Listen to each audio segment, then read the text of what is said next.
Welcome back to my mini vlog. So for today's video, gusto ko nga i-share sa inyo yung pagpunta namin dito sa George Point na matatagpuan dito po sa Pantabangan, Nueva Ecija. Umalis nga kami dito ng 5 AM ng umaga, tapos bumili pa kami ng pandesal, tapos nagpagas pa kami at nakarating kami dito sa George Point ng 9:30 ng umaga. Umalis kami dito sa Manila ng maulan, tapos pagdating namin dito, buti na lang hindi pa umuulan at medyo may araw-araw pa dyan.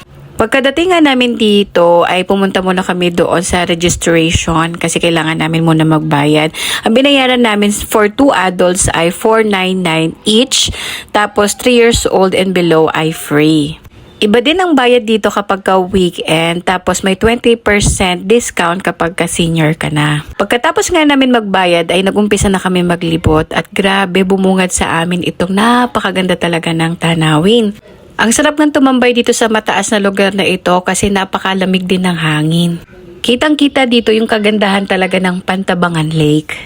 Dito rin sa una naming napuntahan ay meron ditong mini na playground. At kitang-kita nyo naman, ito agad ang pinuntahan ng anak ko kasi lately nga mahilig siya sa mga cars. Hindi niya napinansin yung mga mini houses dyan, basta ito lang mga cars ang mga pinuntirya niya talaga.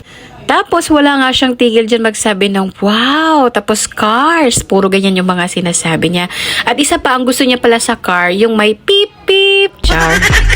Napapansin niyo naman po na walang tigil maghampas dito sa beep beep ang aking anak.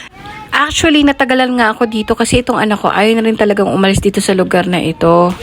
Tapos yung husband ko, lumibot na rin siya dyan at nag-picture-picture. Kung hindi niya naman maitatanong, itong asawa ko, dati po siyang photographer. Ito nga't kahit cellphone lang ang dala niya, napakaganda pa rin niya mag-picture. Oh, wow!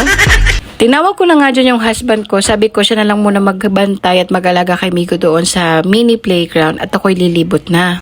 Sobrang na-amaze ako kasi ang ganda rin ng pagkakagawa ng mga bahay na ito. At yung mga bahay na yan, pwede ka po dyan mag-check-in.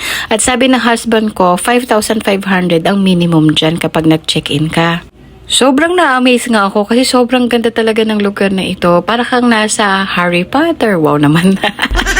Para kang nasa The Hobbit or The Lord of the Rings ang peg. O, tignan nyo naman tong statua na to. Medyo nakakatakot siya in person na para bang hahablutin niya ako at sasabunutan niya ako or tatadyakan niya ako. Kaya medyo binilisan ko na lang din dyan yung pagbi-video para makaalis na ako. Char. O, ayan, tignan nyo naman tong vintage na ito. Napakaganda. Parang ang nasa kaharian or palasyo, diba? Tapos, meron ding mga cars dito sa labas na sobrang vintage din.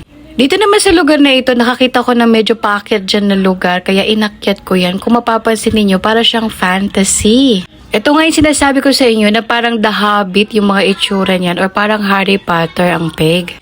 Isama mo na rin dyan yung parang The Lord of the Rings. Grabe, parang hiningal din ako dyan sa pag-akyat na yan.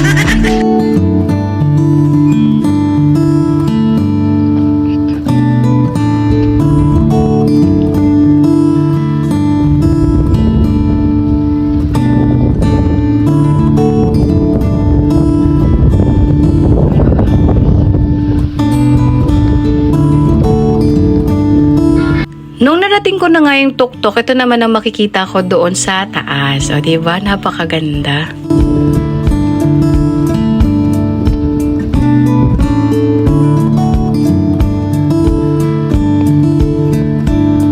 Masasabi ko rin talaga napaka-talented ng mga tao kasi ito po ay man-made. At shoutout pala sa aking husband kasi ito po ay aking pre-birthday na pagpasyal. Thank you very much my husband sa pagpasyal mo sa akin. I really appreciate it.